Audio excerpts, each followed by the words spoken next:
मकड़ी, चींटी और जाला। एक मकड़ी अपना जाला बनाने उपयुक्त स्थान की तलाश में थी। वह चाहती थी कि उसका जाला ऐसे स्थान पर हो जहाँ ढेर सारे कीड़े मकोड़े और मक्खियाँ आकर फंसे।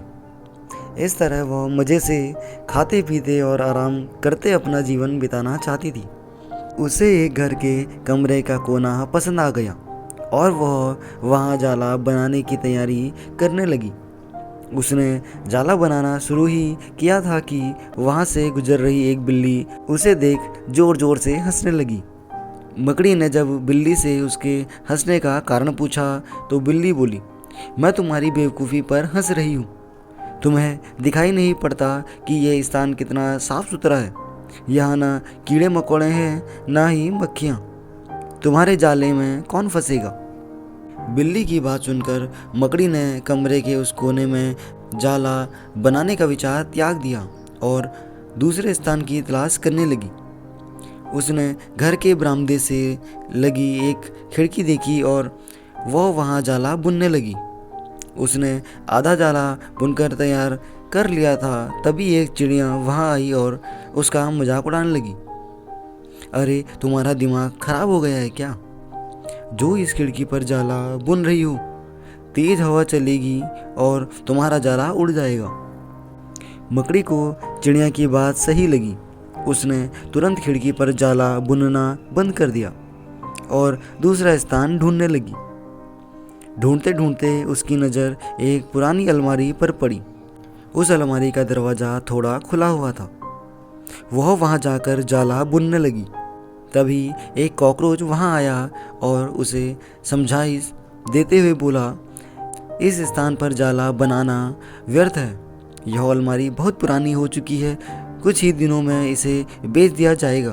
तुम्हारी सारी मेहनत बेकार चली जाएगी। मकड़ी ने कॉकरोच की समझाइश मान ली और अलमारी में जाला बनाना बंद कर दूसरे स्थान की खोज करने लगी। लेकिन इन सब के बीच पूरा दिन निकल चुका था। वह थक गई थी और भूख प्यास से उसका हाल बेहाल हो चुका था। अब उसमें इतनी हिम्मत नहीं रह गई थी कि वह जाला बना सके। थक हार कर वह एक स्थान पर बैठ गई। वहाँ एक चींटी भी बैठी हुई थी। थकी हारी मकड़ी को देख चींटी बोली, मैं तुम्हें सुबह से देख रही हूँ। तुम जाला बुनना शुरू करती हो और दूसरों की बातों में आकर उसे अधूरा छोड़ देती हो। जो दूसरों की बातों में आता है उसका तुम्हारे जैसा ही हाल होता है। चींटी की बात सुनकर मकड़ी को अपनी गलती का एहसास हुआ और वह पछताने लगी। सीख, अक्सर ऐसा होता है कि हम नया काम शुरू करते हैं और नकारात्मक मानसिकता के लोग आकर हमें हतोत्साहित करने लगते हैं। वे भविष्य की परेशानियां और समस्याएं गिनाकर हमारा हौसला तोड़ने की कोशिश करते हैं।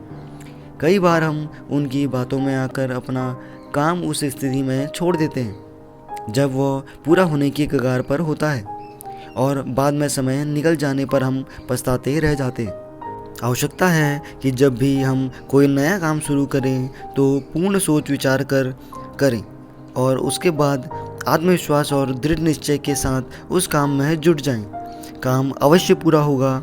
जीवन में सफलता प्राप्त करनी है तो लक्ष्य के प्रति ऐसा ही दृष्टिकोण रखना होगा। धन्यवाद दोस्तों।